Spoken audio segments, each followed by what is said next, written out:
jab, uppercut, leave you laid out on the floor. Try to duck and roll, hit and miss, now you counting stars. Should've practiced more, should've hit the mask, get out there more. Claim that you're the best.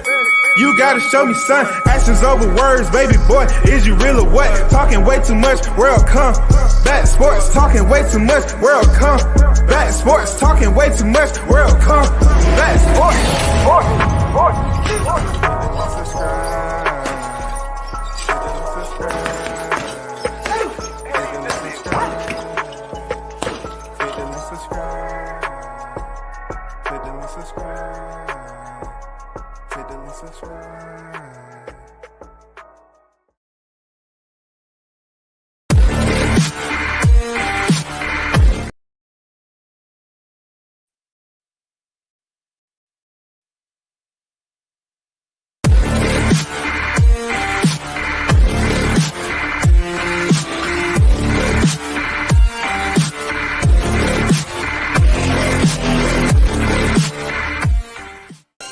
What up, it's your boy Roy Jones Jr. and right now you tune into World Combat Sports.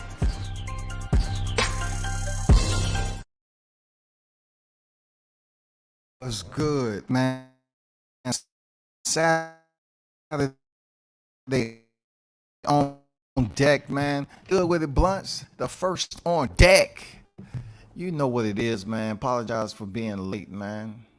You know what I'm saying? It's just conversation with some people. They was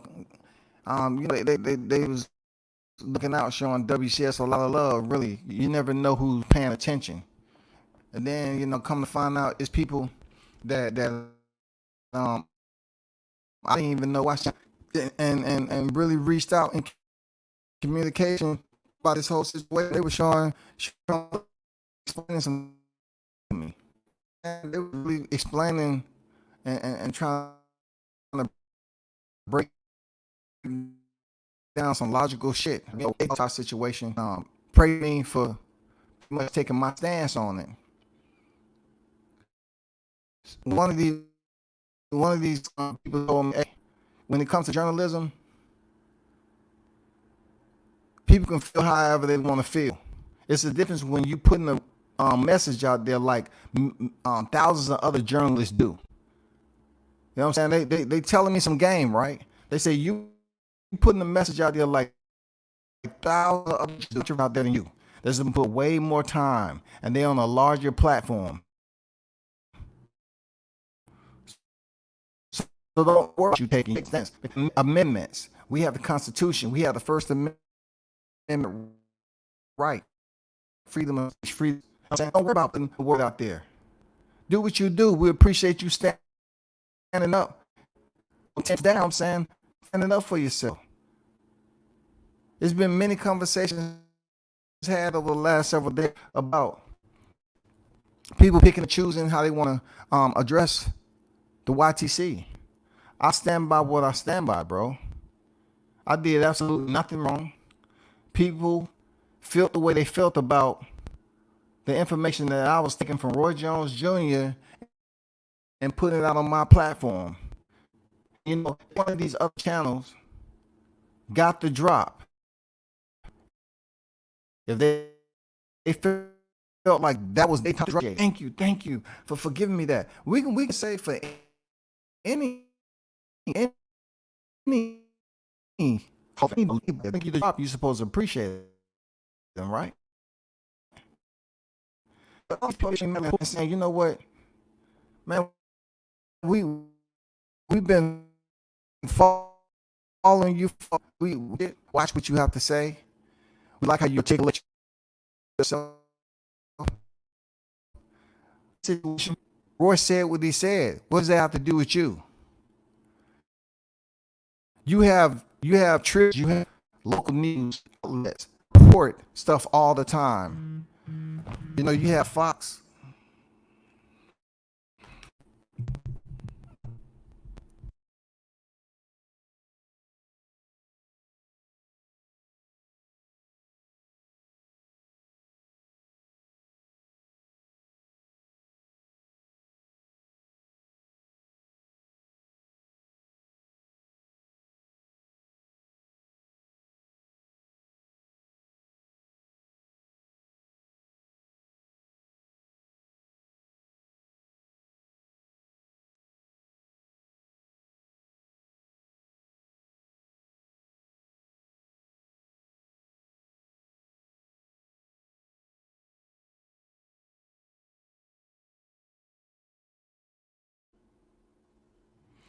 Appreciate you. L Dog on deck. Andrew Charles on deck, man.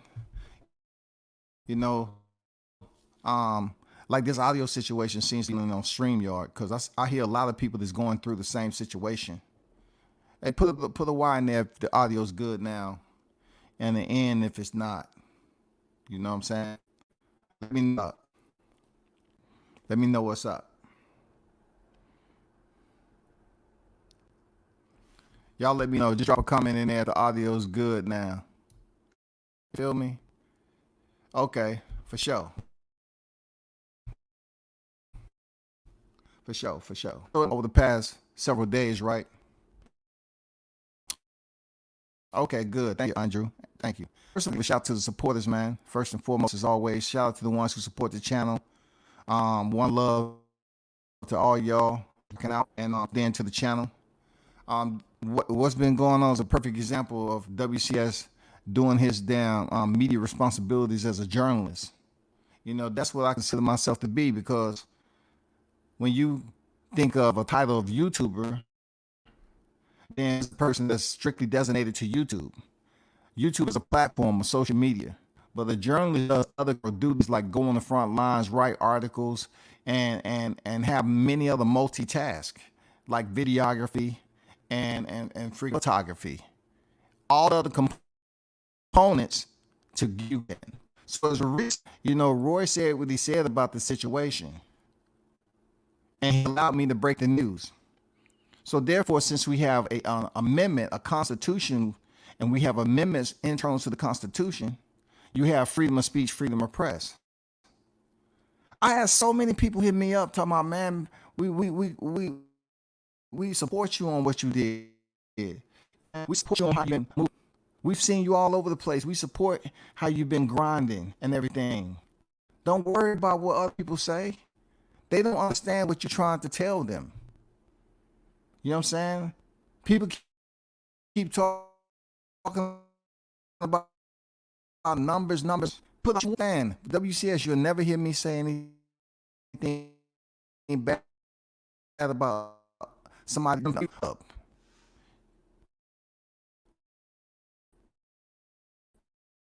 People have been showing me, you know, my history and how that, you know, in defense of me, how I win that money. I take none of it back, because to me, if you willing to include yourself in a situation like that, then be willing to get what's coming. That's all I said. That's been my whole stance on it. It's some people that I even know, like some big name people, that hit me up and say, yeah, I see what's going on. I saw it on Twitter. I just wanted to say, keep on looking. You take the good with your bad. Everybody's not going to appreciate you. But that's what you was doing. Journalism. You took them out to the public. How can you be held accountable? How can someone be extremely mad to sit up here and issue threats upon you for doing that? They say, yeah, people are not going to like you. People are not going to like for putting out, but put out the information if someone gives you the drop. That's what journalism is. You know what I'm saying? You see them out there in the storms. You see them out there in inclement weather. You see them in a tough. You see them out there in harm's way. That's how they get their stripes. And up here in the social media platform, that's how we earn so-called information. The information ends up on my doorstep. I welcome that shit in. I check it. And then I do what I do, information all at the same time. You disseminate it. You split it up and disseminate it as a resource, people. We use this motherfucker as a resource for media dissemination. The content within the dissemination is not it. The words will be, you don't like everything that I say, and you're not gonna like everything that I disseminate out to the public. But I'm not the only one on here doing it. So it's all of us. Now it's a problem for certain people.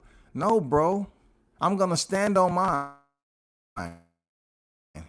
The way I am on the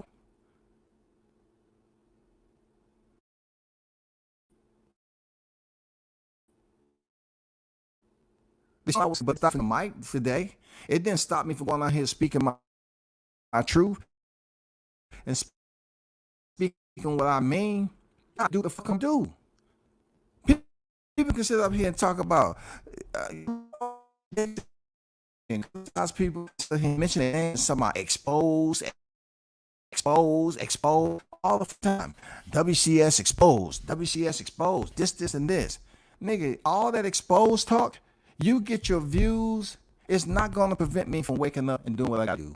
Martin King Boxing, what's good? What's good?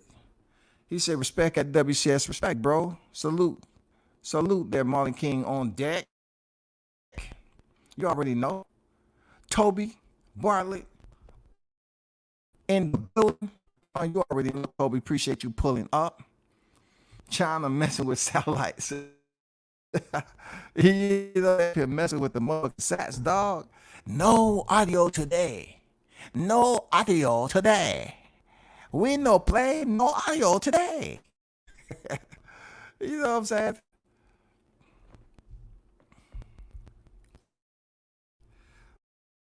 So let's the media side of this, man. The audio. Somebody say the audio's still choppy. Let me see what I can do, bro. What I can do. Some stuff, cause I didn't change anything from all the other times I was on here.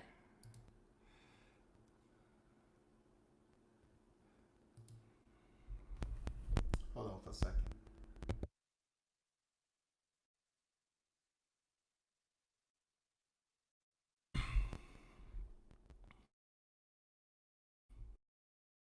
Y'all bear with me. Y'all bear with me because, for a minute, my audio was solid last night. Pop and Shaw sounded fairly good as Bruce show, so no telling. Okay, that's what's up. That's what's up. So I'm gonna try to, I'm gonna try to get it out as much as we can. Again, OG. I know we talked about the StreamYard being an issue, but try moving your cord around. Always a possibility. See, if I have to move the motherfucking cord around this bitch, I got some cheap ass equipment, dog, and I just don't have cheap ass equipment. Hold on for a second, dog.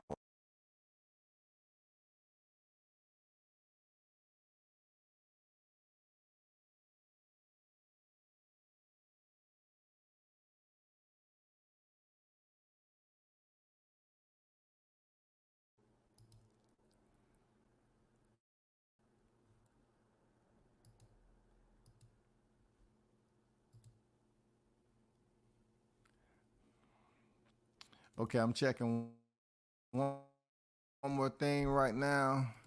With this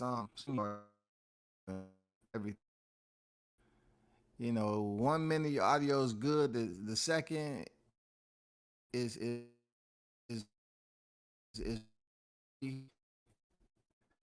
on some real, what I'm saying, blasphemy type shit. Just give me a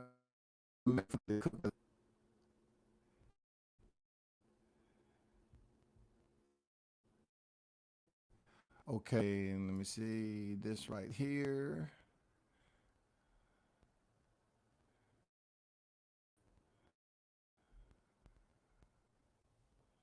Okay, that's good. Man, that mic was flawless when money was getting destroyed. I know, right? You know what I'm saying, Butch? You know, right? Shit. Hey, let me get back to this hot grease right quick, bro. So if y'all don't know, man, it's a whole shit that went on the last several days when I was doing my job as a journalist. You know, I was considered a YouTuber. It's not to mean to break down what a youth journalist is, but I will give you a brief summation on how that works.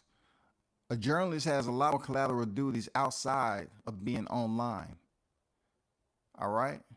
Outside of just being online. Now, if you're online and most of your content is online content, even though some of it may consist of going out or having content from on site, that's not most of the case.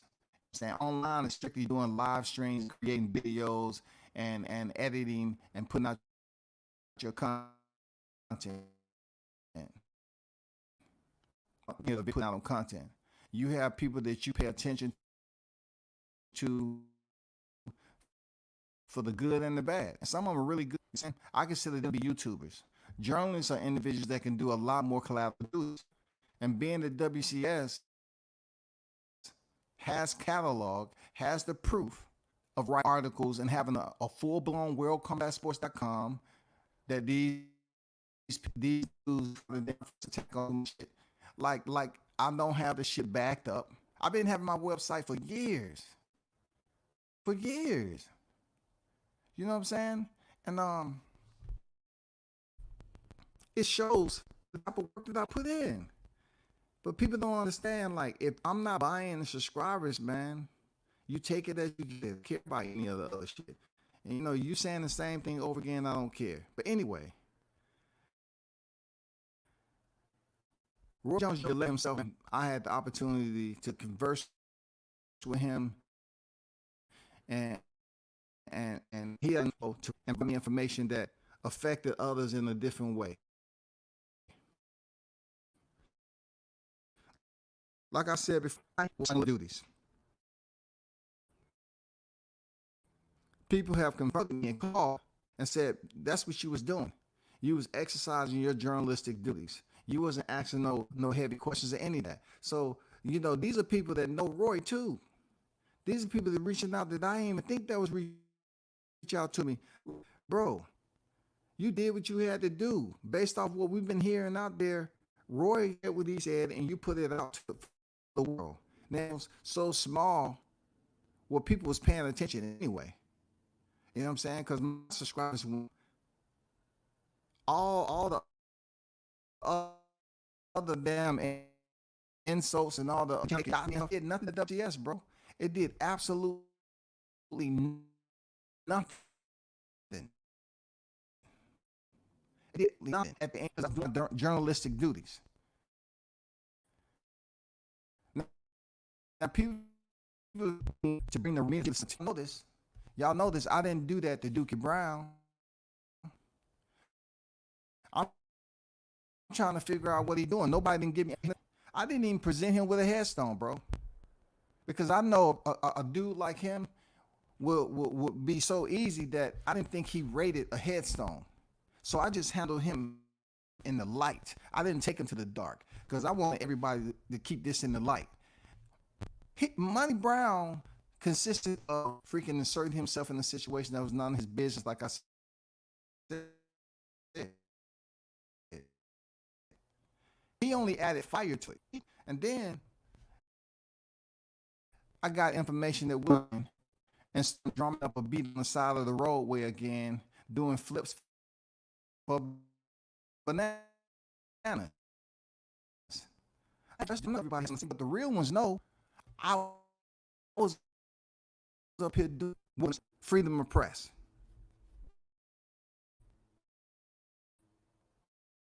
Motherfucker was doing that's what I was doing right. Just because I put out something and said, put some niggas out here that's putting out content that was totally fake ass news, y'all. Bruce Gas, Boxing Jazz, and more. What's good? Hold up, man.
I got out and came back in.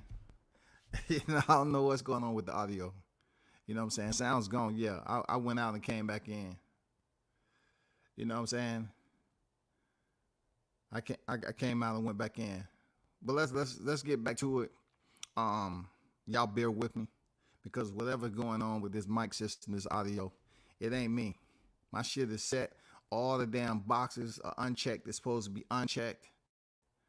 So, hey, shout out to Bruce Gas Boxing Jazz and more, man. The OG on deck. Salute to you, Bruce, always for tuning in.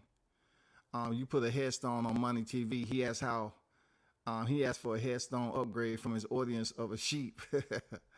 You know what I'm saying? I didn't even bring him to the Reaper, bro. I ain't bring the Reaper on deck, man, for him. But I will tell you this, man, human beings, especially the ones in my chat, especially the ones in my chat, right? We totally understand how easy it is to predict the homoerotic and the homosexual damn responses. We'll get to that later. Because it's so predictable. You know what I'm saying? It's so predictable. But listen to me, y'all. Because I think a lot of people reached out to me because they felt like not only me as a vet, but me as a person. They felt that I handled the situation, with my sister with class. You know what I'm saying? They say you handled that with class. Because certain individuals trying to bring my sister into the situation. Yeah, she killed herself with a firearm, right? She committed suicide last year. But when I got when support's in, even before that, people was just telling me what they was telling me and stuff like that. I mean, you had more people that was upset, on the fact that it was trying to be presented. First of all, against veterans. You know what I'm saying? Against veterans, trying to tear down veterans been to combat. Trying to say, yeah, you've been to combat and you didn't go nowhere, but yet you suffer from PTSD. It doesn't make any sense at all. Other veterans was talking to me about that shit. But to speak on somebody's family, right? Because if it's out there in public record, I can speak on the family. I'm not mentioning any names. Y'all already know who it is. But when you speak on somebody's family, they were saying like, dang, we didn't know that about your sister. They can care less. Parenthood is parenthood. If somebody says something about your kid, you don't have a good relationship, what do you do for me? And we're gonna get to the ultimate disrespect of Dookie Brown because we would never be good. We'll never be good because you told people I was a deadbeat dad. See, I don't get mad at shit like that, Money, because you got to live the way you live for the rest of your fucking life. You feel me? But check this out. Certain people try to compare my mental illness to what was going on partially with my family, which people wasn't buying that was any relevance. They just felt it was being spiteful, vindictive, invidious.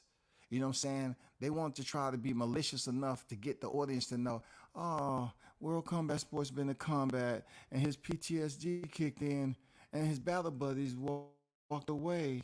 But yet, on the line, said that I didn't see any combat. I see any combat. You was in the FOBIT. So if I was in the FOBIT chilling, waiting for chow time, eating chocolate chip cookies, I never speak about all the shit that went on in combat. But what they can't take away is that on my DD-214, they say, yes, he was in combat. Everybody's combat experience was different. You know what I'm saying? But yet, not only does it deal with the military aspect, but now you're trying to persuade people that my PTSD dealt with my sister putting a bullet in her head. You understand? They felt like I wouldn't speak on it. I've lost family members, right? Not from mental health. My dad didn't die from mental health. He died from cancer. My sister died from a ailment. because she, but my other sister died away from taking off. What they were in here talking to me, felt that it was a despicable move. It was absolutely despicable and distasteful. So how are you going to come at WCS trying to threaten me on some information that I didn't say? Somebody else was saying that shit.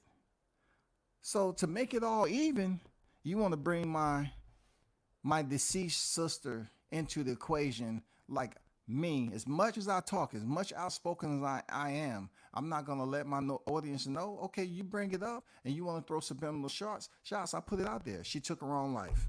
What am I to do? I can't do anything. That's my sister, that's blood. I growing up. All my siblings is from the same parents. But the one thing I know about Scotty, though, one thing I know about me is understanding myself. If you don't fear yourself, then you really don't understand what capabilities you truly have. What I know about me, that deals with my entire process on how I move in life and what I think about myself. When you hear people say certain things, you have to just let that shit register, you process it, you digest it, you know what I'm saying? You just let it register. Not about my sister. My sister had some other issues going on. She was married. What can I do about it? She took her life. What can I do about it? Do I think about her? Yeah, absolutely. That was my sister. Do they have the right to speak on it? No, they don't have no right in the world, but they felt it would be justified. But see, if I really wanted to go fast and the furious and bring up all the shit I know about the other side, them niggas over there. Come on, bro. It's no debating. I'm talking to some grown ass adults in my chat now. I'm talking to all these adults that hit me up, and they're talking about a situation that was presented in the public that's supposed to be personal. Not only that, we have someone who I've never met in person. Montre is sitting up here talking about some personal shit, and now you want to bring my family into it. You want to say, I'm a deadbeat father. You want to make up all these lies about a situation you can't change. That's why I destroyed your bitch ass. That homosexual shit, nobody's believing that. You can make all the memes you want. See, when you hang around people long enough, I can know who presented you the material. Bro, they mad because I pay attention. What did Kevin Gates say? I sobered up from paying attention. Nigga, how do you think you pay attention sober? Real talk. Kevin Gates said I sobered up by paying attention. And I'm asking them niggas, how does it look when you sober paying attention? My shit should be even clearer. It might have took K Gates a little bit longer to figure shit out because he wasn't sober. Me, I'm sober and been paying attention.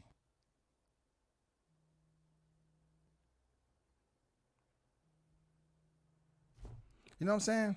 Like, I'm sober paying attention. This dude wants to be an agitator, right? In a situation he knew nothing about and saying I was a deadbeat dad. So you rather sit up here and sacrifice everything that you got going on to say, World Combat Sports is hell. Are you co-signing this shit? Just talking out your ass, talking about I'm a deadbeat dad. Like, people, you don't know, like I said yesterday on my live, a lot of these people don't know how to lose, what it feels like to lose a child. I do. What are these niggas gonna tell you on what they gonna know? They're trying to do an overlay of my military career, and everything that they have to say about my military career is negative. That lets you know it's jealousy right there. It's pure jealousy. If someone's speaking on your military career and speaking on your family, it's jealousy. Because I never broke bread with your family.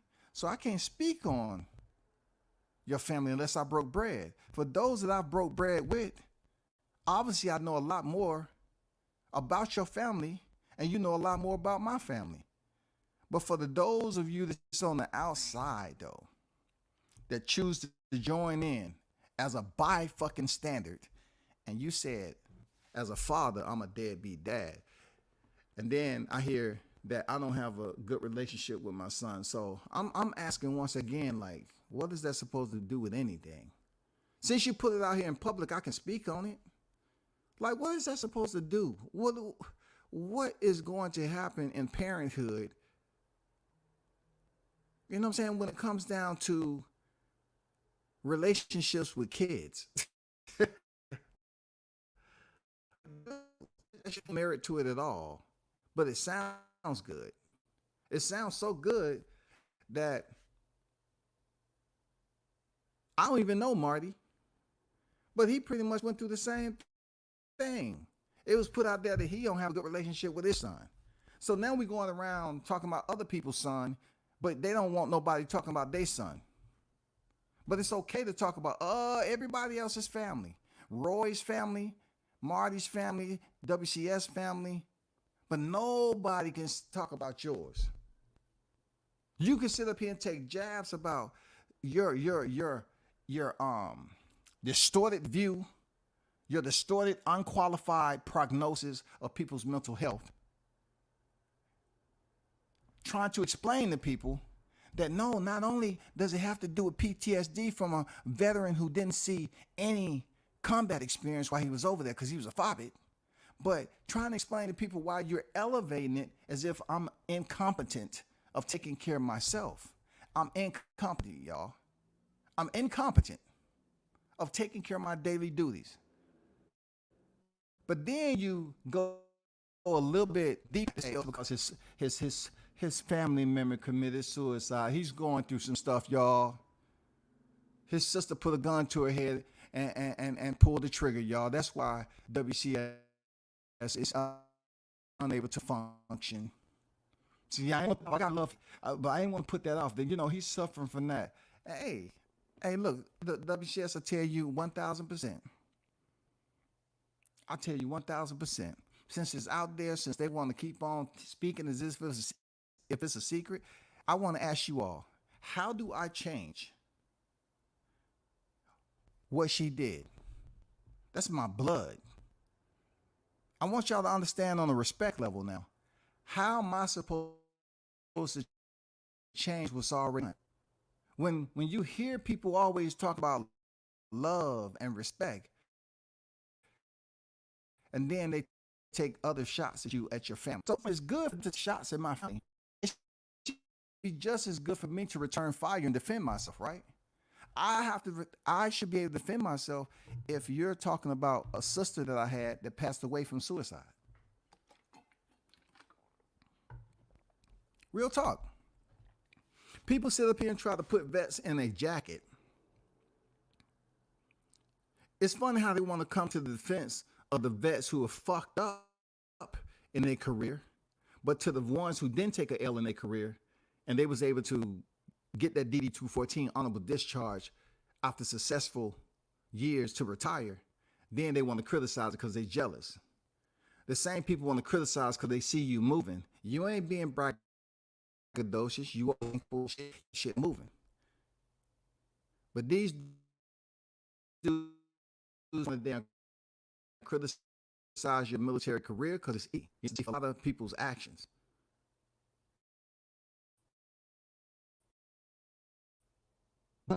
Hey, well, he suffered from other things personal. Y'all did nothing but prove my point. Y'all did absolutely nothing to prove Roy's point. Y'all did absolutely nothing except prove his point. Nobody sat up here and heard me speak about any family shit. What you heard with Money Brown was different than what you heard on the other side. Once again, what you heard from me going at all these other niggas that's different and other people feeling some type of way about YouTube beef, why are you concerned about YouTube beef?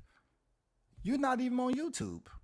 You're busy bragging about other social media platforms. So if you're doing your shit over there, I'm doing my shit over here. Why are you worrying about how many subscribers I got? You shouldn't be worried about a motherfucking thing. But I am concerned, just like all those people who's calling me. They say, damn, we didn't know about so and so without you. All the content you put out, we didn't know if it wasn't for you putting out that content. That's how we figured it out.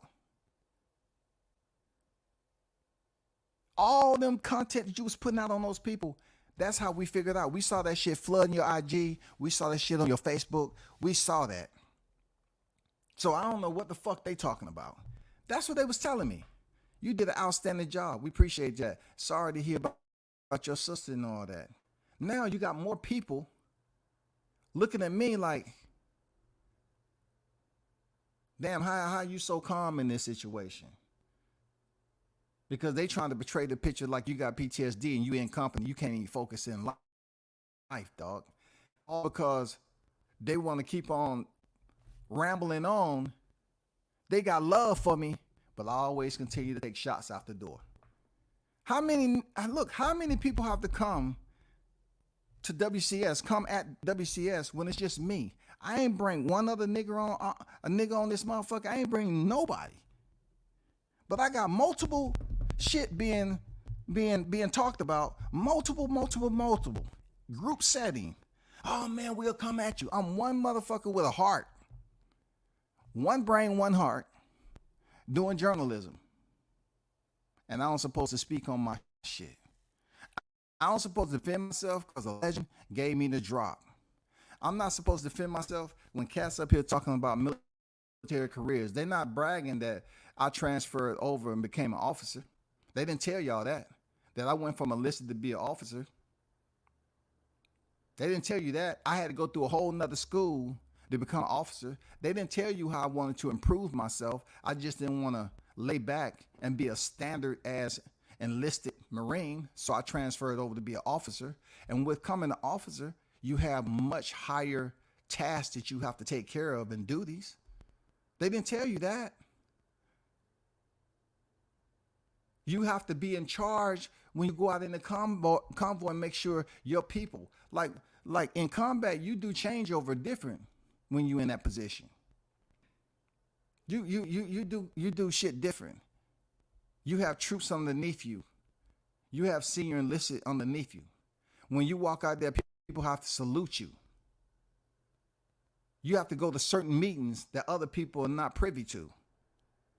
So there has to be a level of competence even to become an officer and other groups. But listen, I don't kick on people that's trying to sit on here in groups, coming at one man and trying to say, oh, well, you didn't do nothing in combat, but you had a breakdown on the highway. You didn't do shit in combat. You was a fobbit. So everybody who's in the military who knows that a fobbit is somebody who stays on right. Look, anybody in combat knows first and foremost that the battle is not just fought on the outside. It's also fought on the inside. Let's get that straight. When I was in combat, I heard mortar rounds being dropped every fucking day. All the months that I was there, boom, boom, boom. We had rocket attacks inside the fob from outside. Rocket attacks. I never imagined the city of the A that what a rocket felt like unexpectedly until I was in combat. I never knew what it felt like to have that type of blood where I can donate to people. When I seen those Marines coming that was out there grinding that had took that donate, because I have O negative blood. So God blessed me to give to others. And I was up there donating blood to these damn wounded youngins, these young Marines, these young devil dogs that have been injured. I'm over here donating my blood. And I remember when they calling me up, they say, hey, sir, do you want to donate some more blood? I was like, well, if you're not filling up to it right now, get back in contact with us. They wanted that O negative blood, bro. This is inside the fob as a fobbit. Not only that, the first time when I left the wire, I couldn't even hear the engines running. Ask anybody about leaving the wire. If you leave the wire, you in enemy territory.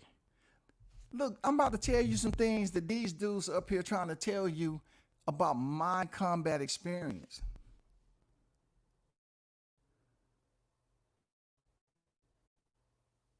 When you go outside the wire, you outside the wire.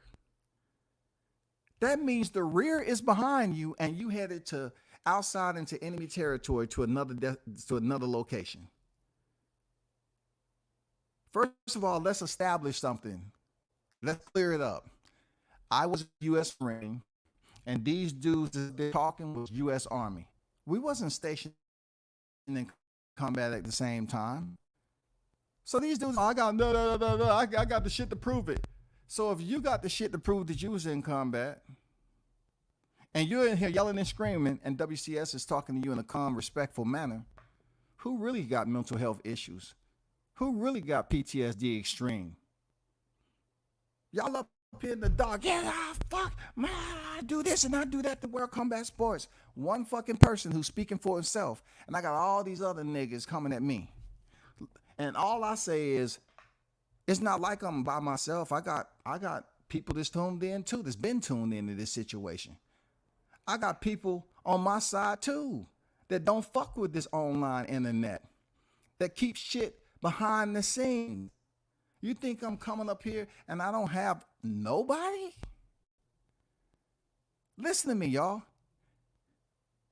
It's okay for them to brag about being in combat, but yet sit up here and downplay my shit, right?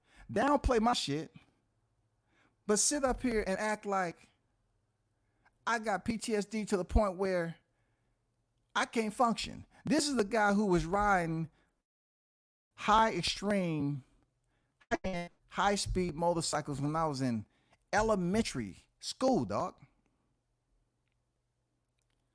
People who will vouch for me on how fast I was running in these streets on bikes. But all of a sudden I'm having a PTS episode where I can't get off the highway because somebody's driving a car. They're driving a vehicle. And not only that, I had an episode because, oh shit, when everybody see me in person, I'm dolo solo, right? I'm dolo solo. Buddies left me. But yet people in public, I'm dolo. Isn't that a part of being a veteran too, that's been in combat? You like to be by yourself. You don't like to be around a lot of people. The people that you be around, you're supposed to have some type of level of trust, right? See, that's my analytical perspective. Like, if I was in combat and I have PTSD, I still have a sense of control on my surroundings and where I'm at. But I do have to, with all the pre-operation trainings that we have from Garrison to prepare for being in country. When you hear people speak about, oh, I did this in combat, I did that, they can vouch for it, and all this. Well, my 14 can vouch for me too. Every month, every day of the month, every hour, down to the minute, to the second, can vouch for all my family members that's deceased, including my son. You know what I'm saying? Including my son. My son. The obituaries can vouch that my son has been buried. He is deceased. The obituaries can vouch for that shit. The obituaries can vouch that my sister is deceased. My blood sister is deceased. So for it to be mentioned on YouTube does nothing for me, for you all to get a reaction out of me. But I know deep down inside, you must be feeling like shit to try to even portray that to social media as if you in the company of parishioners, you in a company of stand-up individuals that's considered the top 3% of human beings in 500 companies out here. You know what I'm saying? Even those businessmen that's out there doing all this and having this success, they still got problems in their life. What am I supposed to change? Absolutely nothing. I can't change, a sister that was married, that had a family. What does Scotty have to do with that shit? Nothing. That was my blood sister. Loved her. But you bringing her up just shows how you are as an individual. That's all. You bringing up my son, not the son that's in the dirt now, but you bringing up my son that supposedly you want people to perceive that I don't have. Let's just say, people, the listeners, Scotty, son, look, check this out. This is going to shock you, right? Scotty's son, whatever son he's talking about, damn near 30 years old, y'all. Look, he's a grown man and out on his own, independently thinking. Let's just say he has his own way of thinking. He is a grown man at the beginning and the end of the day. So listen to the freaking Ricky Brown. My son is a grown man, damn near 30 years old, and people on here busy up here defending. I do this and I do that. I'll die for this and that. But you're speaking on my family, though. You're telling lies to people. Oh, he doesn't have a good relationship with his son.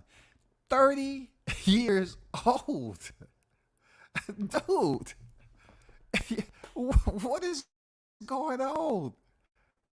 What is going on? Kids are gonna be kids. They're adults.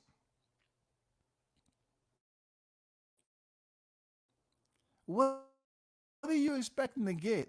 Good relationship with your son. You don't have a good relationship with your son. Look, it's so much documentation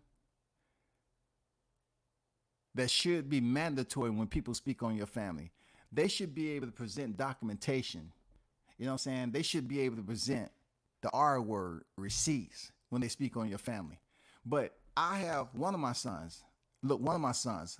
Now, I'm gonna provide you with an inside look on me, right? One of my sons, the only one I think they could be talking about. Damn near years old himself. He has his own life going on. Hey man, you don't have a relationship. What type of relationship am I supposed to have with a 30-year-old man who I know and who's taking care of? I did everything I possibly can for that man to be out there on his own. Listen to me, y'all. Out here on his own independently for years. Went to college. He's out there on his fucking own. I don't know what else needs to be said, dog. This man that I raised, that's my seed, is out on his own doing his thing, living his life as an adult. 30 years old, damn near. And I have other men talking about you don't have a relationship with your son. So if I'm not talking about your son, I need to be recognized as being a respectful human being, a retired Marine, and respect. But you don't want to do that. You want to just keep on telling people shit about what you want them to believe about my personal life. It's absolutely, it missed the mark. You feel me? It missed the mark, people. I appreciate the ones that hit me up, that actually fuck with the channel and was basically giving their side to it. And almost every one of y'all was like, hey man, we respect what you got going on and it's fucked up on what was said and all that. But listen, anybody who's a parent, y'all, understands that parenthood is what it is. Is your love, your enjoyment of being a parent and raising kids. That is your safe haven. That's your security. You're supposed to take care of your family and your kids. Those of you that's been able to have kids, and you do it the best way you possibly can. But the last time I checked, 18 was that your kid is considered an adult. So if your kid is out the house at 18, living life, 18 years old now, he's out the house and he's on his own. He's a grown fucking man making his own decisions. What do me in my 50s have to do with a communication between my son and I? Which I never told you all it was bad. I never told you. But who business is it besides mine to speak on it? That's all I'm saying. Look, I can tell you this. My son is in the medical field. My son is in the medical field. On the birth certificate, that's mine. On the birth certificate. The one that passed away is on the birth certificate. The one that passed away on the birth certificate. The one that's out here in the medical field on the birth certificate. So somebody help me out. Like, let me change up for a little bit. Somebody help me figure this out when Money said I was a deadbeat dad. How can you be a deadbeat dad with a 30-year-old kid? I mean, not 30-year-old kid. One of your 30-year-old children. How can you be a deadbeat dad, dog? Like, let me provide something else to y'all, right? You talking about a dude who was married almost 20 years, brother. I'm trying to provide y'all some facts as the ones that's on some real grown man shit, right? Check this out, y'all. Check this out. Because niggas be trying to get personal in your life. Let's get personal. A nigga was married almost 20 years, raising the family. Dude went through a divorce like a lot of families, bro. And I'm still living on my own. On my own. With no help of a female, on my fucking own. Niggas was in a mansion damn near, living on my own, paying my own bills with my son. Yes, I have another son that is with me, who I had a paperwork in a divorce. I am the primary custodian. My son, respect that shit. Money? The fuck you talking about, deadbeat? My youngest son lived with me. Facts. My youngest son stays with me. American lied. You lied on my fucking name. You said I was a deadbeat dad. I have a paraplegic that's crippled for life talking on me as a deadbeat dad, and I have a motherfucking proof right here. Every day my son's never had a daughter. God blessed me with 1, 2, 3 sons. And Money's out here telling people that I'm a deadbeat dad when the divorce decree say, yes, you're granted primary custodialship. So what the fuck that says about all these niggas out here talking about PTSD and not being able to get out of traffic? I'll tell you what it says. I'll tell you what it says. That they don't give a fuck about you.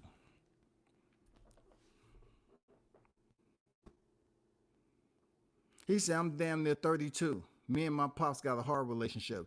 You know, look, I can't sit up here and blame you, Blunts, for your relationship with your father, because I had a bad relationship with my father.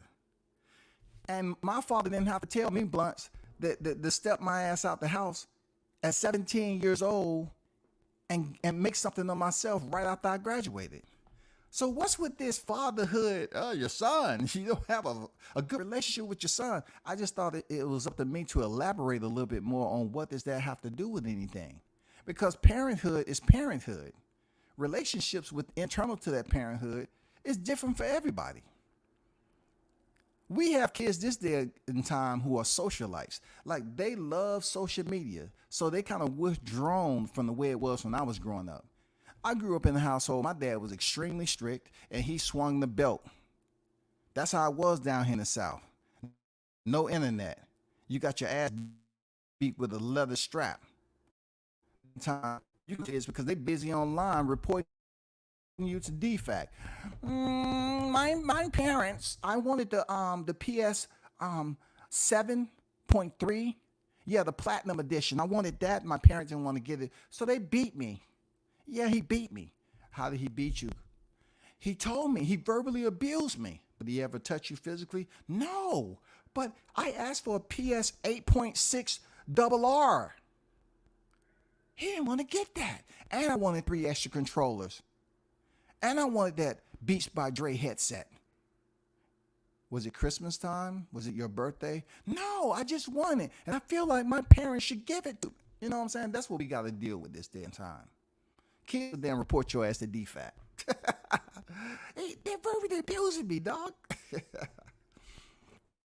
But Blunt saying he had a bad relationship or a bad relationship. A lot of us have bad relationships with our parents. I did. My pops was very, very strict. See, what builds character is certain ways we was raised back in the day. That some people folded under pressure and some didn't. It was certain times that I got whoopings butt ass naked. Being in the South, they was swinging extension cords, switches, belts, all that shit. Extension cords, belts, switches, all that. You would get whooping stripped down, butt naked, no drawers on. But people are talking about, you don't have a good relationship with your kid. Well, that wasn't exactly, because the court system said I was good to go. And I have custody of my youngest son. And I've been divorced several years now, several freaking years. I have divorce decree, the receipts to say that Money Brown is a hating ass nigga that don't know what the fuck he's talking about. So Money, I would expect a full blown public apology, you hoe ass nigga. You're trying to tell people that I'm a deadbeat dad when I have a son that's damn near 30 years old who is doing his adult duties in life. And then I have custody of my other child. Not just any custody, primary. Come on, bro. Y'all hold that nigga accountable for lying, bro. My son was just with me in NYC. Showtime will tell you, my son was just with me in NYC. I'm up there covering boxing. He's up there with me. How am I deadbeat dad? You hoe ass nigga that don't have kids, you up there damn talking shit to a motherfucker about a Sprite. Pour the motherfucking Sprite. Just a grumpy ass nigga. How are you saying, Money, that I'm a deadbeat dad, nigga, and you're lying on me when I got receipts, bro? How can a father get primary custody? And I got niggas over here mentioning mental illness all the time. Oh, mental, PTSD. I got primary custody and divorce, nigga. I am living on my own for the longest. I've never been codependent on a female, ever, to support me. Living there costs money like everybody else.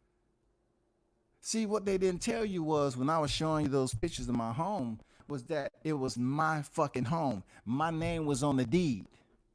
My name was on the deed. They didn't tell you that I paid people to maintenance my lawn. They didn't tell you that every room in that motherfucker was furnished. Every room was furnished. They didn't tell you that I had a separate compartment and had a gym up in that bitch. They didn't tell you I had a separate storage compartment that's damn near bigger than master bedrooms. They didn't tell you that it was a bottom level, mid level, and upper level that was finished. That's what they didn't tell you, that my son, that I have primary custody, I kind of fucked him up a little bit because he was sleeping in a king size fucking bed. That's facts. I got pictures if you want to see it. If y'all want me to show you pictures, I can show you. My son was sleeping in a king size fucking bed. He don't know what a twin look like. I might have fucked him up. I might have fucked him up, y'all.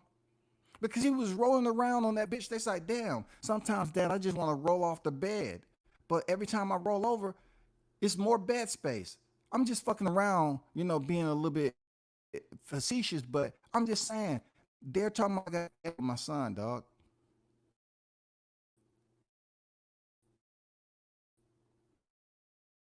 I have full blown divorce. People DD 214s. I have that too. I have DD 214. Look, what I'm trying to tell y'all, how I move as a man is how I move as a father, and how I move in life. People respect me how I move. When other people try to sit up here and portray me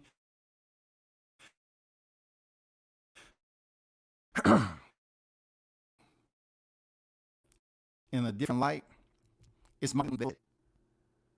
I'm paying all my bills on my own. This is another thing. I haven't had a job since '09.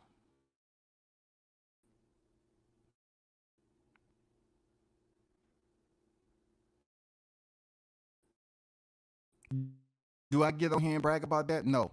Am I willing or not?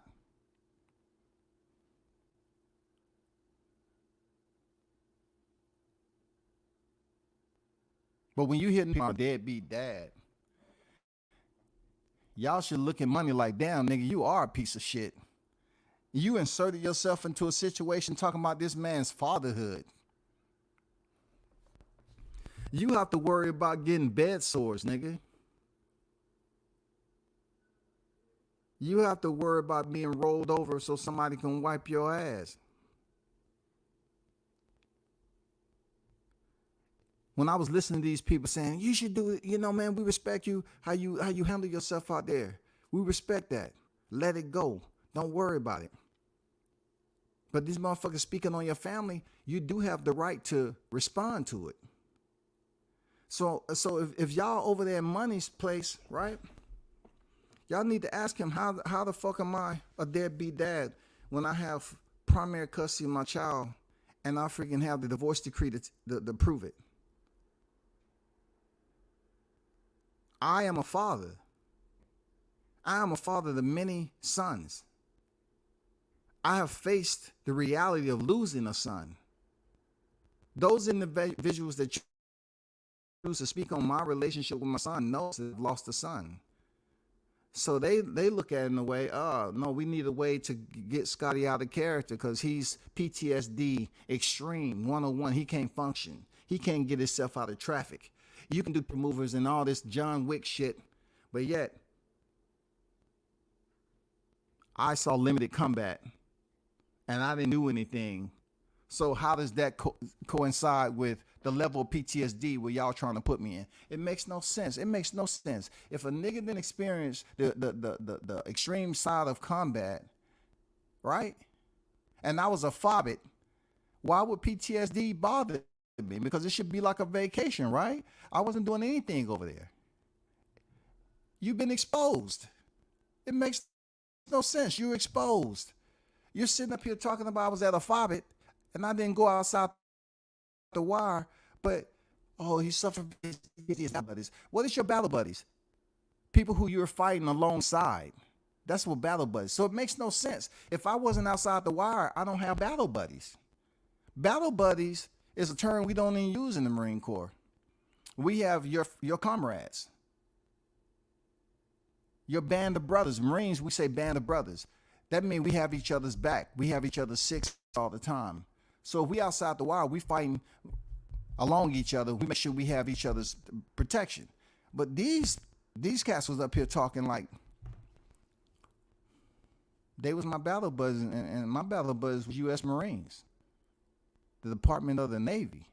We had the corpsmen that we respected because the corpsmen was out there in combat with us, looking out for us with that huge ass pack on their back. Shout out to the Navy corpsmen, dog. Shout out to the Navy corpsmen, the ones that had all the medical supplies. Shout out to the Navy corpsmen that had to go out there with the Marines. Shout out to y'all, man. Y'all don't get enough love and respect. Shout out to the Navy corpsmen. Shout out to the Department of the Navy, because the Marines was the Department of the Navy. They the one handle our medical shit. But I just wanted to throw that out there, y'all. You know what I'm saying? I wanted to clear up some shit. That's what you know a little bit more about WCS since I had to go and cross the line of departure. The line of departure in the Marine Corps is when we cross into the battle zone. When a scumbag like Money Brown want to sit up here and talk about my deadbeat dad, but my last son is with me for years. For years, bro. And you know another thing that I have proof about that I never told you? I have pictures of when I went through a divorce, right, of my oldest son is living, that I took care of him by myself. Me and him made trips back and forth from Japan, and I was a single parent with him. Grown man shit. I mean, I'm talking about grown fucking man shit. I was paying for a daycare for my son, keeping him as a man. I was a single parent. As a man, dog. Yeah, you go through relationship issues. You know, not everybody can maintain a relationship like that. Grown fucking man shit, dog. Taking care of my son. So I'm trying to find out who did I have a bad relationship with? A grown man who's my son, who's 30, or the one that's with me every fucking day? That every single day. Explain that shit to me. Somebody present some documentation. Because the divorce court, the records tell me in the transcript that they gave me primary custody of my son. A man. Not the mother, the man. It also would tell you whatever monetary that I had to pay to her, my ex, was paid in full. Was paid in full. Paid in full. Paid in full. For those of you that have access to the database, now I'm giving you some exclusive personal shit now. You should be able to go in the database now and look up some shit and see if I have something in arrears. Come on now, let's see if I got something in the arrears. Let's go put some paperwork on here now. I need some paperwork. Let's prove to the people if I have stuff that's in arrears now. Scotty has some shit in the arrears. If I'm defaulting on anything, because Money said I was a deadbeat dad. I need to know if I'm in the arrears on a court order. Because I'm a deadbeat dad. What am I in the arrears on? I need documentation on that, Money. You call yourself Money the writer, right? So take your punk ass over there and dig deep and do your research and pull up all the history you want, the shit that really matters about Scotty. Pull up the history. I'm talking about that court history. That court history, Money, where they awarded me primary custody of my kid. Imagine that. When you see mothers out here getting custody all the time, that Money. Right.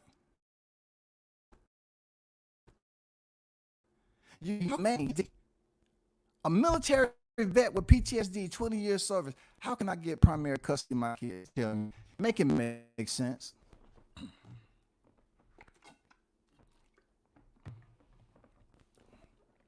Money lied on my name. Just like a lot of other niggas did. That's called jealousy. You lied on my motherfucking name, bro. Tell me, per the court documents, Money, how can a man with PTSD, a military veteran whose sister committed suicide, how can I have primary custody of my son, bro? From a court of law. This wasn't a non-contested divorce, bro. I had to pay out my pocket. How can a nigga like me from the South get full custody, primary custody of my son? Primary custody, goddamn it, 27, 28 days out of the fucking month, my son is with me. So you nigga, a dude that the dude that's up there talking shit to somebody and talking down on them, being condescending about a Sprite. You tell me how it is to raise a son.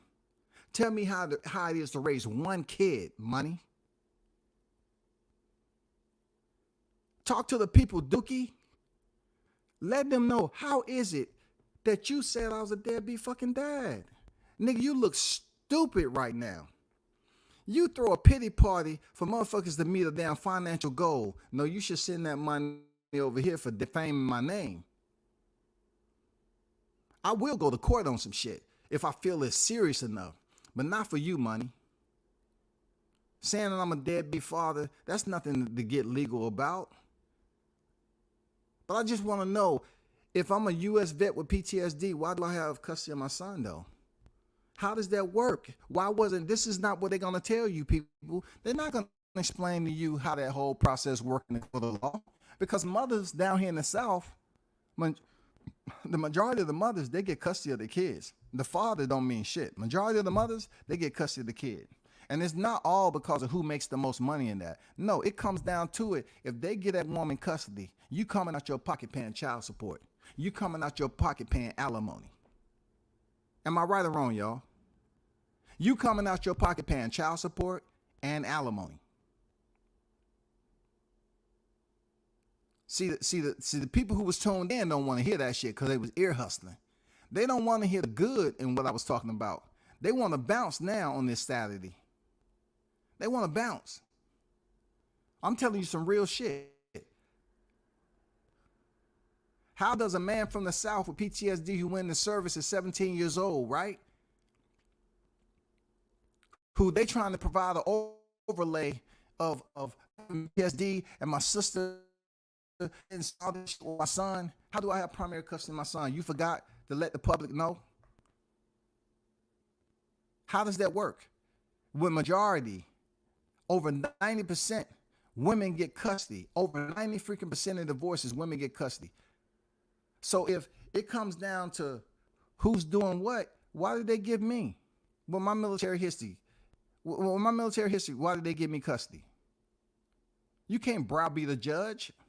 I didn't know that judge. Okay then. I prove my motherfucking point there, money. You know what I'm saying? You always talking about the nigga playing victim. How can I play victim the way I grew up? I grew up out the streets down here in the South. It was a rough time early on in the military coming. But I think it built character. It built strength. It built me to the point where a lot of motherfuckers really talk about, I don't talk about. Because my layer of strength comes from a different place. Niggas talking about street. Shit, I still remember when I was getting straps put across my back and my ass, butt ass naked, bro. My pops was putting hands on me. I mean, along the way, things changed when I grew over 6 feet over the summer. Things changed a little bit. I'm not saying my ass, I ain't getting no ass whoopings from my pops, but I grew up in a strict household, bro. And then me being out in the streets, getting in trouble, being arrested, I don't know where this come from, that 7, because I was headed to the system. I know a lot of people getting confused on the way I talk and my tone, but a nigga like me down here in Atlanta, I was headed to other places besides the military. The fact that I chose the Marine Corps of all services, the hardest services ever, right? The hardest military service boot camp ever, right? I chose that shit. I want to be a Marine. I want to go out there and test myself. Damn, I want to go in there and test myself. I got up in that motherfucker and they was putting hands on me. I already talked about this shit. These motherfuckers putting hands on, so I put hands on them.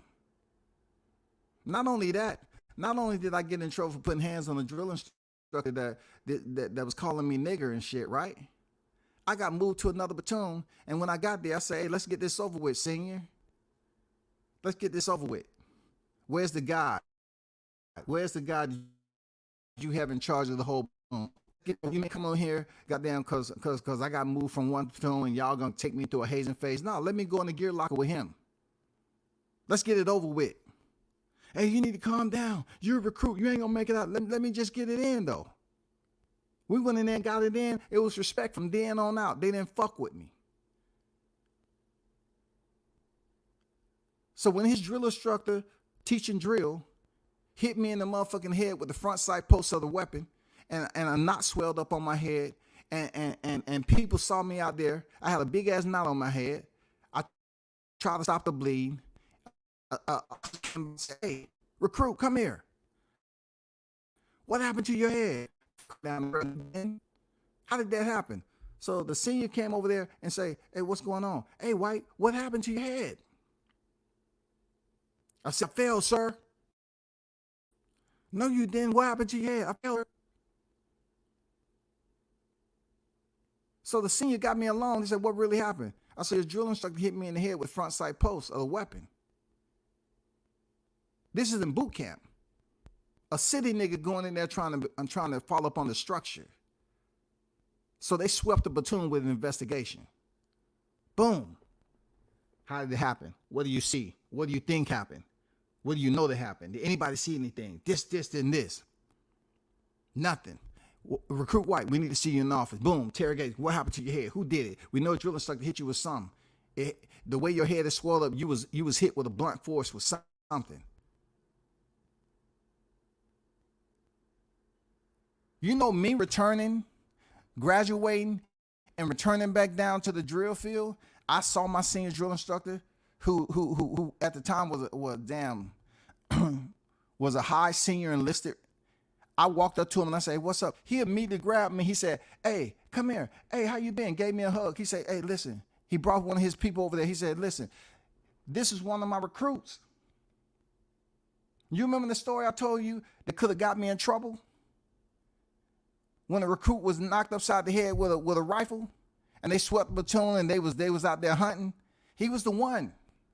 This dude said he never told. Look, I haven't seen this senior drill instructor in years. He said he never told on us, man. He never told on us. You know why I never told? Because when I was going through what I was going through in my household with my parents coming up and the way they used to goddamn discipline us, it built character. It built on the men when it comes to street shit, when it comes to this YouTube shit.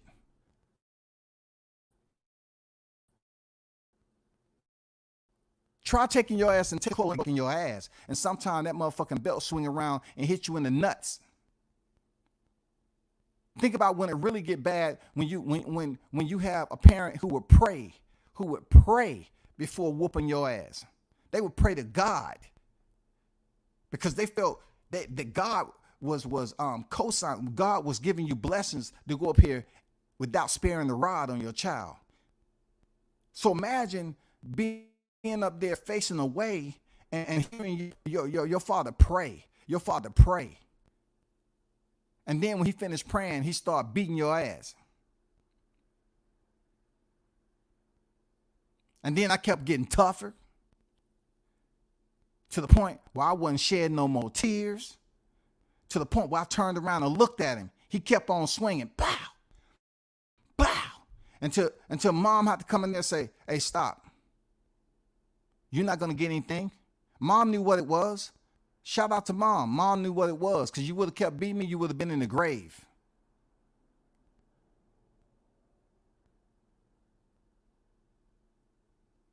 People not going to tell you that shit. My senior said I pretty much saved his career from him being voided off the drill field because they was out there head hunting. They was witch hunting.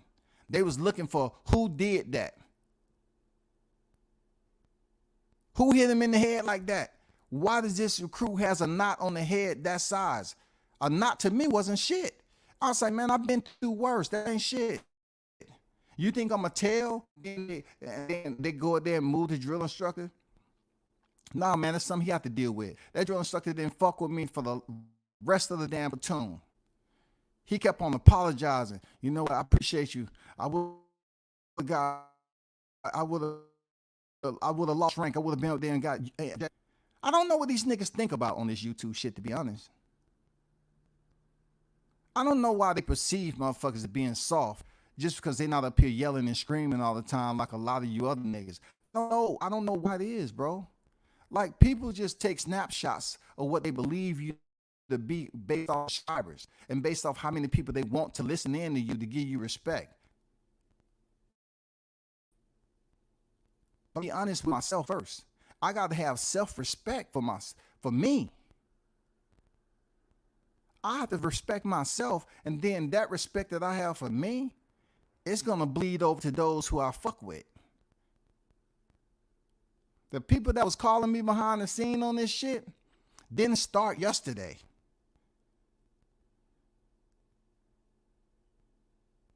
People that know people that know people that know people was hitting me, from vets to civilians.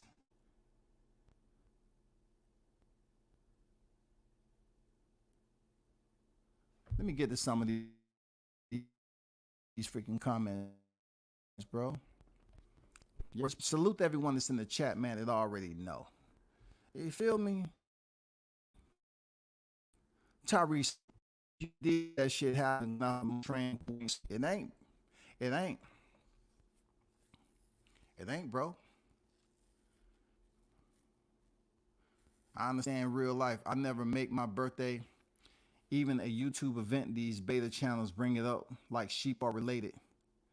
Hey man, Ron, everybody go through different shit. You know, people gonna remember you for what you said and what you did early on and shit, even me. That don't mean I'm sitting up here bitching and complaining about you being in my chat. It's called adulthood. It's called moving the fuck on. Most of these ninjas don't even have a relationship with their girls, much less their kids, to busy pimping and messing with dykes. I'm just saying, damn, that's some true shit, dog. That's some true shit right there, bro. Just because I'm not, look, how are we supposed to weigh the behavior, the mannerisms? Like, it's just me, nigga. I ain't never bring nobody else up here in the last several days. It's just been me taking all this heat, me. I have all these threats that's being thrown at me online, but yet they keep talking about PTSD my way. They keep talking about bringing my sister into that committed suicide. How is that supposed to benefit your health? How is that supposed to benefit your mental health? Is it going to get you any further you want to go in life? I don't care. There and all the information need to know that was going to destroy me, bro. Please, come on, bro. That shit, man. Nobody's worrying about that. I'm not worried. A warning in New Hampshire National Day of Extreme Hate, but it be our own people that have beta male traits, cause real folks analyze before they say stereotypical crap. That's what she do. Them ain't nothing like old school. For real. For real, man. A relationship is good as long as your kid ain't a statistic. If a parent can help it, that's a win. Man, good shit, bro. That's solid shit. Because one thing I know about some of you that's in the chat, some of you had one parent in the household, some of you had two parents. But what I know is that for me, that was perfect. Growing up wasn't perfect. You know what I'm saying? So Money TV, he's a liar. Absolutely, he's a liar. How can I be a deadbeat dad? What? Look, I ain't never paid child support like that. Like, what am I deadbeat? What didn't I pay? Where did you get this information from? How can you say I'm a deadbeat dad? Like, you need to bring receipts, bro. You got the people close to you that want to dig up my information. I want them to get the biggest shovel out of Home Depot and Lowe's and dig up my shit. And after they dig up all that information and put it out here and make your videos, I'm still going to wake up and exist and go about business and being able to support myself. That's what you get. You can create some facade talking about some homosexuality, and nobody believed that bullshit. Everybody know the damn default when it comes to black men. You have to know how to run that damn thespian game. You have to know what the word play like. You have to know how to put the spices on that shit. A lot of you have a very shallow, minimal depth when it comes to being able to communicate with the English language, especially when you're mad. So what you do? Bitch ass nigga, hoe ass nigga, suck a dick. Oh, Scotty's gay. Him and Roy have a relationship. You know what I'm saying? They come up with some bullshit that nobody believes. They put some pictures out there. But you know, money, what they have to look at every time you live is the way you struggle to change positions, how your body is limited in motion. You feel me? At the end of the day, when you're coming at my family and saying I'm a deadbeat dad without any type of proof, every time you go live, they looking at you in your position, money. I told you, I never call you a cripple. You're a paraplegic. I use the proper term, money. You're saying that I'm a deadbeat dad. You're a paraplegic. That's factual, bro. So if you're going to come at WCS on some damn bogus ass lies, make sure you know one thing. Make sure you know this, money. That you chose to get in somebody else's business that was a grown fucking man that's older than you. My life experiences has been way different than yours.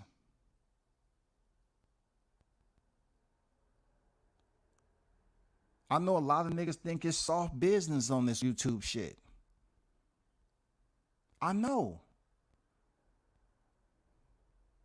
I sat back and laughed. I was like, I was in conversation with somebody. They say, damn, bro. They really don't understand. They really don't know, huh? Like you was you got people that you grew up with in Atlanta that still remember how you was as a teenager, bro. They still don't like how you was. A damn 11 to 12-year-old nigga that's 6'2". Damn near 6'2", 6'3", a damn 11 to 12-year-old that went into high school, that motherfucking tall, that was out in the streets, driving his parents' cars when he wasn't supposed to be,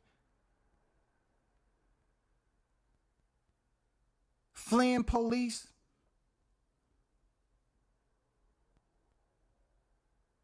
Nobody knew I was motherfucking 11 and 12. Dude. My neighbor coming over there knocking on the door in the AM. Hey. One of your cars gone. He go out there, check the house, I'm out. Pops go looking for me. What you think happened when I came home? What do you think happened? We got into it. You think that stopped me from doing what I was doing? You think the phone call stopped when the police was calling Pops? They like, Jesus, help this kid. Please help this kid. Why does he continue to get in trouble? Look, it was said that I didn't become tough till I was 17 years old. But a nigga was in the street at 17 with no internet, no social media, no cell phone. How do you think that worked? No, I'm just saying. Back in the day, ask anybody that was in the A, how did that fucking work with all the projects that was around here? Because my classmates was in the projects, bro. I stayed 2 minutes from one of the worst projects in Atlanta. I used to hang out. I used to walk across the field in that motherfucker. Dudes was come up. If they didn't know your ass, you done. But I went to elementary school with these motherfuckers. I grew up with these cats. I used to say, hey, I'm going over here. Why are you going over there? I'm going to visit a classmate, dog. I got some classmates that's over there. I used to walk over that mug. Hey, look, I rode my bike over there one time. They was trying to goddamn lift me out for my bike. They was like, hey, no. All they had to do was wait. Hey, man, you got to be careful riding them bikes over here, man. They'll take that shit from you, dog. What you up to? Come on. I used to leave my bike outside the motherfucker and nobody took it. That's because I grew up around the motherfucking area, dog. I did dirt with them niggas. I was getting in trouble with them. I wish my daddy was alive so I can have him on live.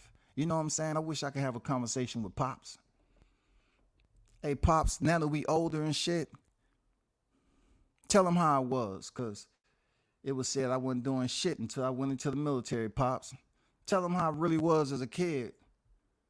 If I can have a conversation with my Pops today, man, I appreciate and love that shit. I appreciate that, man. I stayed far away from my Pops. The first time I ever, really rocked with my Pops and touched him as a man, you know what I'm saying? Because I never got close to my Pops because it was a vicious, you know what I'm saying? Like he was real strict. Like I didn't look at him. My Pops never said I love you. The only time me and my Pops made contact when he was whooping criminal ups, right? So the first time he was on his bed, right, dying, I was rubbing his hair and I was talking to him and shit. That's the first time I actually seen that Pops. I couldn't tell him he was gonna make it through because they already told me, no, he ain't making it. So I'm up there rubbing Pops, I'll say, and we love you, Dad. I love you, Dad. You know what I'm saying? He was in pain and shit. I'm sitting at the hospital listening to his screams. Pops was going through it. Not one time did I say, all those times you beat me, now you going through it. Not once, bro. I felt bad for Pops, man. I did. I felt bad. Like he was really going through it on his way out the door. But that's the first time I actually really made physical contact with my Pops. When he was on his deathbed. I grew up with two parents.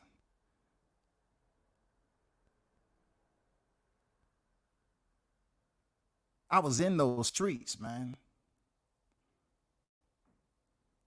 I used to know some of the quietest niggas that was doing dirt that had bodies on them, dog. They would see me walking down motherfucking street. They say, "Hey, Scotty, but what you doing all the way over here, dude? You're like miles away from home." Oh, I'm just going up here to this complex here. Man, I'm gonna walk up there with you, man. Stone cold motherfucking street dudes, no nation at all, but them motherfuckers know how to damn rob, stick up, and kill a motherfucking dog. Man, come on, bro. Man, stop playing. Man, ask anybody how it was back down here in the 70s and 80s. The 90s, dog. Ask in the South. It was I'm hated.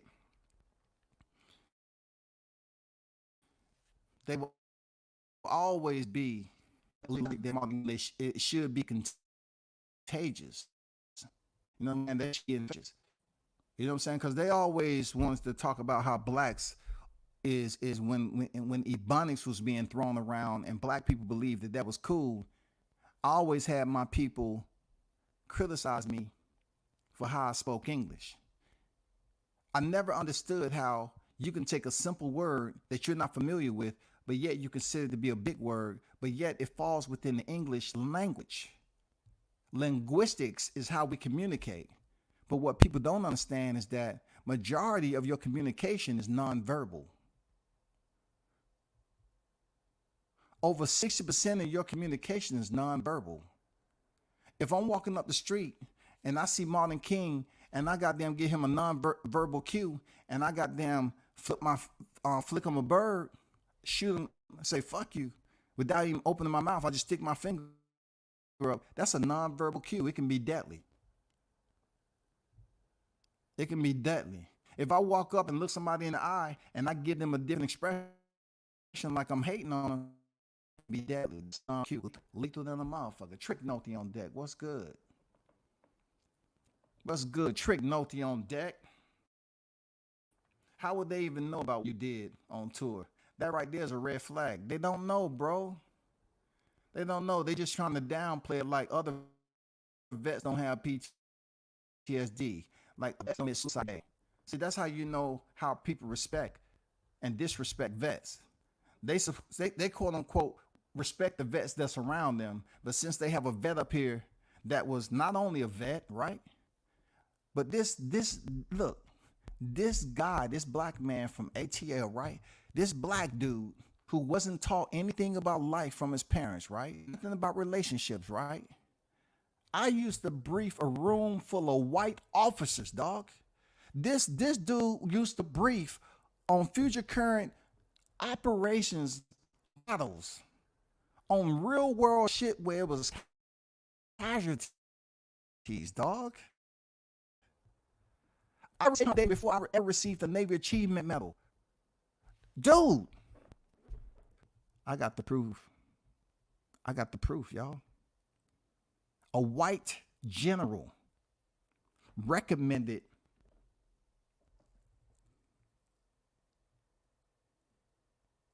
me get a Navy Commendation Medal before I even got a Navy Achievement Medal. Usually they get a Navy Achievement Medal for a Navy Commendation. I got mine quite the opposite.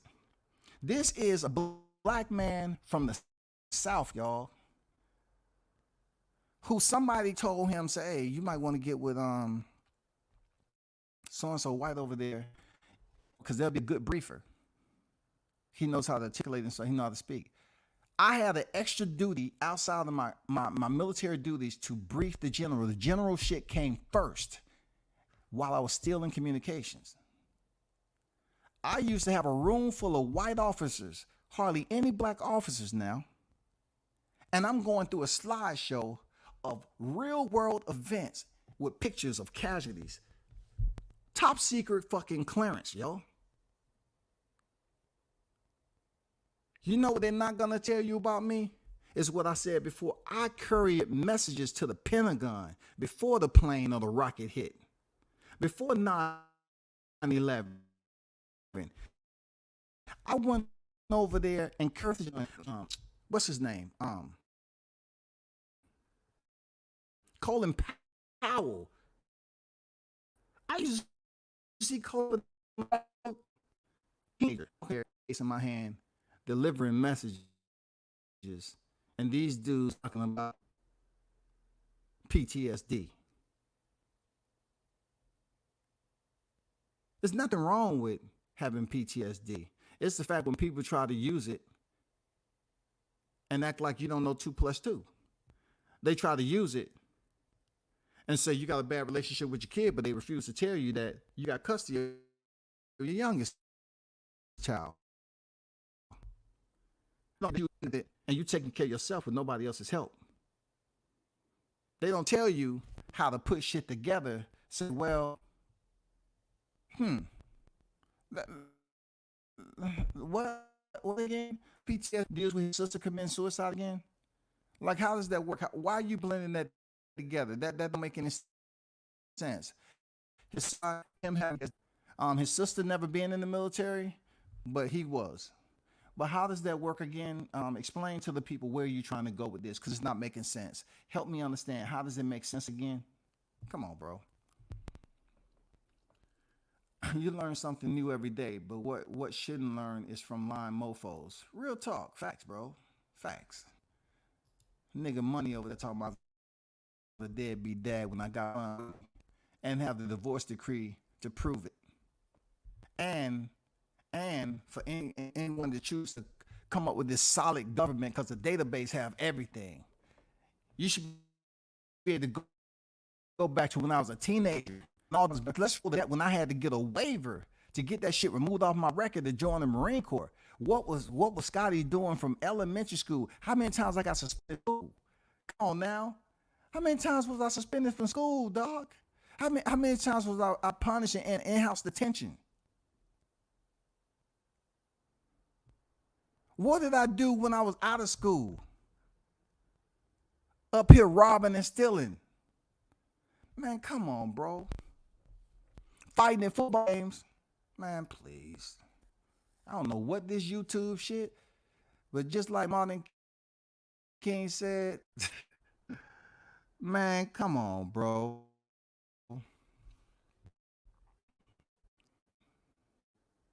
Respect will carry you around the world of ignorance, carry you around the hood. Man, you ain't never lied, man. The real ones know that the ones that don't talk that much, man, they some dangerous individuals. That taught me shit early on in life. They some dangerous individuals, bro. Some of us know You solid OG. Others don't have the ability to know how you operate, but the real ones do. Appreciate that blunt. The same, and the same goes for yourself. The same goes for yourself. Shit getting old, but there are always a few numbers here. A lot. Only got in got in later life. Well, when you have no internet and a way to buy your time, it wasn't yes, it wasn't no online streaming. It wasn't none of that. So for somebody to sit here and say, 17 years old, this is where everything started for me. Hey, the people that's down in the A say, listen, we surprised he did a motherfucking month in the fleet. look, look, look. Hey, listen to me, y'all. If they have the resources, pull up my military history with my first 4 years.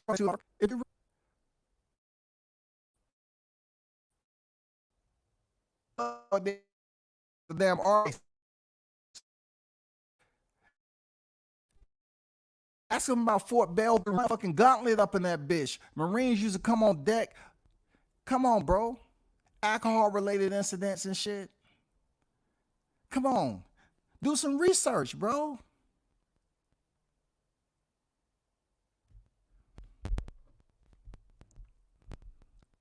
Damn, I still remember my pop's funeral. I said, going away, condolence speech to my young siblings and older. Yeah, man. You know what I'm saying? I never wish my pops any ill will after what he was doing to me, man. I just want about my life. You know what I'm saying? But the first time I actually made physical contact when he was on his deathbed, because I never wanted to be by him like that, because that's the energy he portrayed. You know, he wasn't really a loving dude like that. But I had to go on about my business. You know what I'm saying?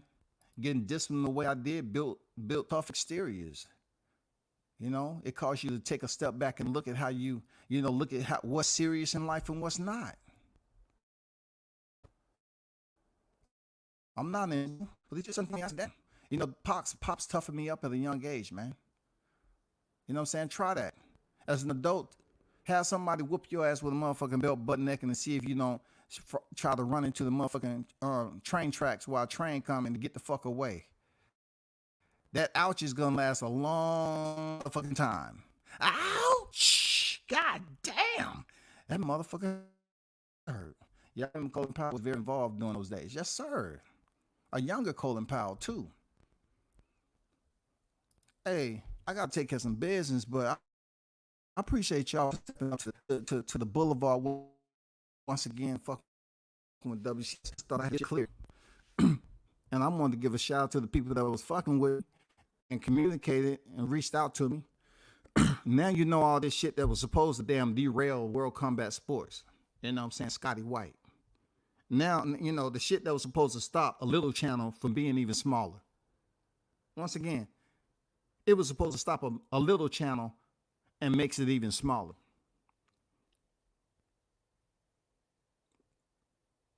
Because I don't see the difference if you get 50,000, if I could get 50,000 subscribers to tomorrow, right? They'll say, oh, you should have had that a long time ago. What does it mean? It means absolutely nothing. It's the stupidity and ignorance of these individuals to continue to look at YouTube as a status quo type of measuring tool. It's no measuring tool to YouTube. It's not a measuring tool. This shit doesn't bleed over to your civilian life walking on the street and fixing it out. Oh, wow, clap it up. I can show you a person that has 0 subscribers and driving a $100,000 vehicle. I can show you people that's living in the motherfucking most expensive part of Atlanta that don't even have a YouTube account. So you explain to me why a lot of you niggas that's on YouTube can't leave YouTube. If you're really making money and YouTube is benefiting you off your status quo of subscribers, why you can't stop making lives? That's your homework. Why y'all can't stop doing lives? Stop doing lives and see how your money's looking. If it's going to be funny, you know what I'm saying? Is your money going to get funny after you stop doing lives and getting those damn super chats? Hey, that's the biggest question of the day, y'all. The expert genius, what's good? What's good, expert on deck? Mama was no joke. Step up there, chilled. My mama's boy. Peace at WCS already. Much respect to you. Much respect. Hank's legacy on deck. I see you, Hank. He said dad was in the Air Force, and I know sacrifices y'all made for our country. I don't care if they. I don't care if he, if you was mopping floors. The service that you've done for this country is commendable. Salute to your legacy. Appreciate you for talking, speaking on it. Appreciate you. Real talk. And the crazy part about it, let me just drop y'all a little gem out the door. You know the term military brats? It's extremely difficult for a mother or father to raise kids in a military environment. That's why they had the term military brats. A military child is one of the worst environments you can raise a kid in, because whoever's in the military, let's just say our child grows up with a single parent household. Even though he's in a dual parent household, he or she, we go away and that's one half of the structure gone. So when we return after months of deployments, our child has grown. Our children has grown. So in between time, they're getting one half. So you got to have a strong spouse. Your wife got to be strong to handle that shit. You know, you have to do a power attorney. All your expenses and everything, your bank accounts, they have control over. So they're pretty much taking care of everything. The military is the worst place that your kid can grow up in if you running it all, because a large percent of military kids don't have relationships with their parents like that, because it was a disconnect while they were serving. Just think about it. You go over there to Iraq from 6 to 12 months or more, and you away from your family. You away from your kids. So you going over there to Afghanistan, you know what I'm saying? Iraq, all these places, combat. You have different levels of combat. You have motherfuckers out there that's pulling triggers, collecting bodies. They got that. They coming back home with all that combat, and they got to function as a father. They got to function as a mother. So remember this. Your kid is growing up with all this, and they have to experience all the stuff that you've been seeing play out on social media. They have to endure all the PTSD that they have experienced, that we experience, right? And I, along with them, have to come back and as a role player in the household.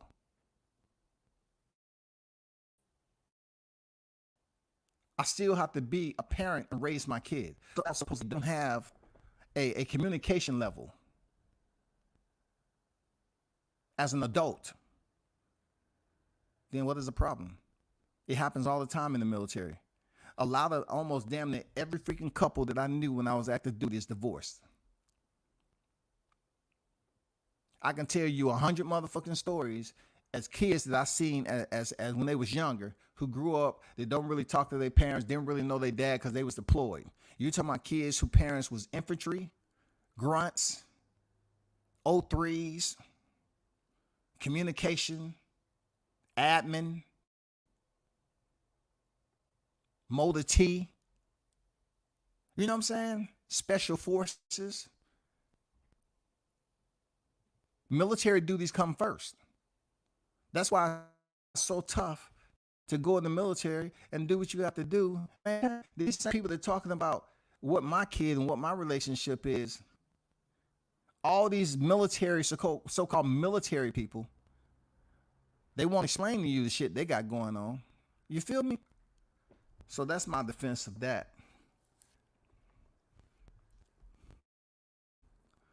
That's my defense of that.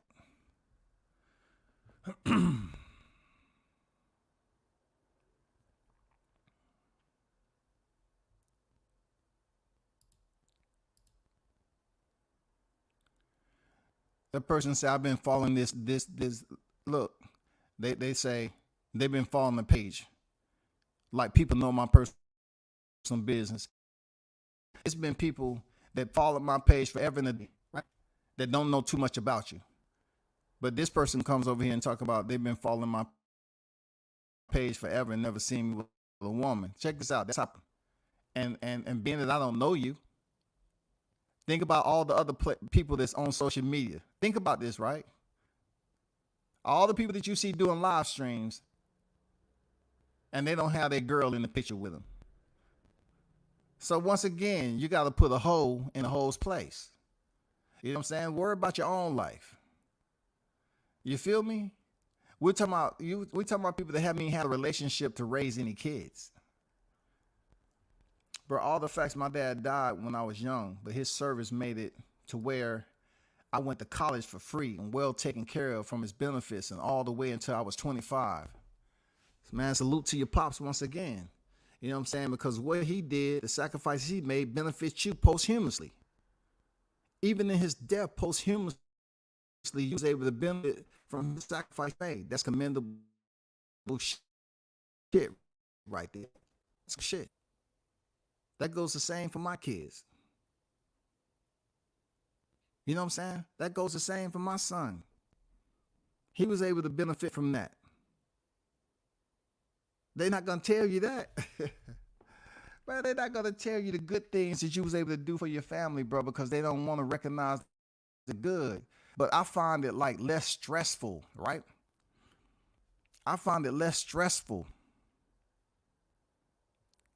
when you compliment somebody that deserves compliments and you show fairness and kindness to somebody. And look, they either give you the shit in return, they give you that common, decent, that mutual respect, or they take your kindness for weeks and fuck over.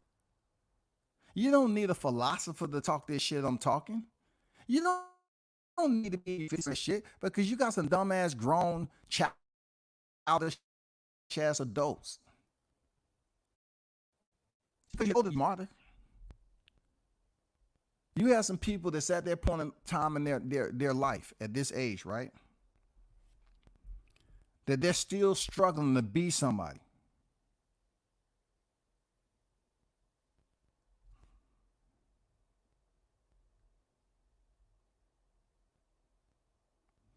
They still struggling to be somebody important. When all I'm doing is trying to be important to my loved ones, you know, respecting myself and moving my own lane the way I'm supposed to. You feel me? I mean, you act like I don't have a right to do that. I have a whole right to do that shit, bro. Real talk, I have a whole right to do that shit.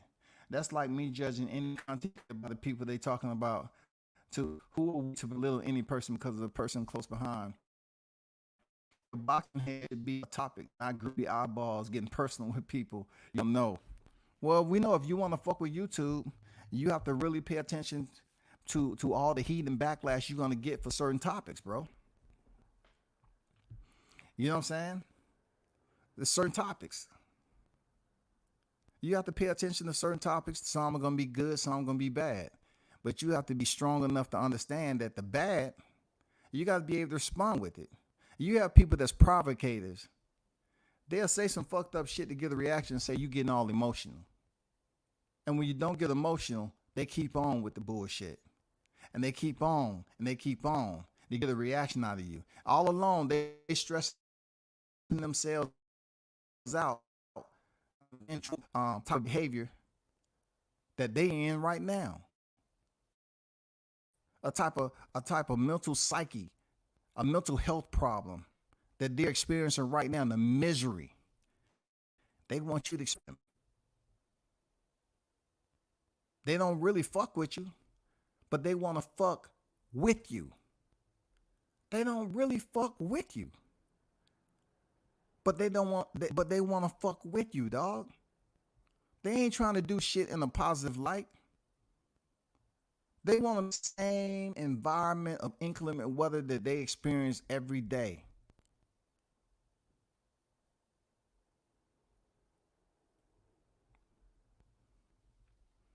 Cooking with Sir Senior on deck. What's good with it, Sir Senior? Facts, you can't say nothing anymore.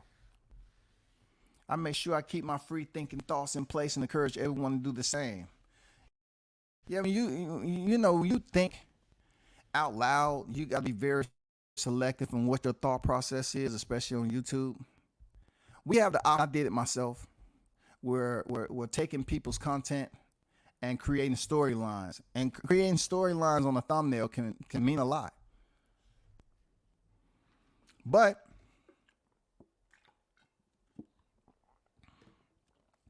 the way you respond to people, and you know how to express yourself in a way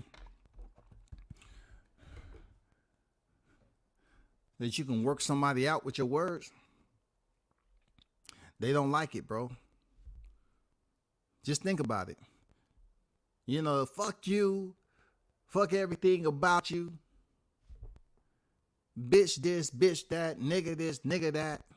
The same old rhythm and flow violin music you done heard over and over again in your black life. You know what I'm saying? In your black life, you've heard all this shit before. You hoe ass, you better fuck with that nigga. Now, if a grown ass man say they don't fuck with you, then how much of a hoe that are they to say that? Why you walking that nigga? Why you worrying about fucking with that nigga, dog? Like, what the fuck is wrong with you? Like, if you ain't fucking with somebody, leave them be. Say, that's not even important. Why do niggas get all upbeat? I ain't fucking with that nigga. Like, you like women? If you like women, why you worrying about that nigga and him fucking with you? If y'all ain't fucking with each other, then let it be. It shouldn't mean too much. You make no more fucking with him, then it should be all good. It should be good. That proves my point that y'all niggas are miserable, bro. But I gotta bounce, man. I gotta bounce up out this joint. Shout out to everyone that tuned in, man. Appreciate your support always. Shout out to them Devil Dogs, them Marines. Shout out to the combat, shout out to the fallen, the active duty. You know what I'm saying? Shout out to the fallen and the active duty. You know what I'm saying? Shout out to the ones that served any type of month, years in the service that got out and they handling their business. Shout out to the service members with PTSD. You know what I'm saying? Shout out to y'all. And always defend yourself against the malefactors who want to talk ill on you for making sacrifices and serving your country. Shout out to them. You know what I'm saying? Shout out the ones who sitting up here willing to protect and fight both foreign and domestic, who made the sacrifices. And fuck you to the ones who sitting up here criticizing them for making a sacrifice and serving beneath the umbrella of their nation's colors, y'all. Salute and hold it down and turn up and tune in to World Combat Sports. I'm out.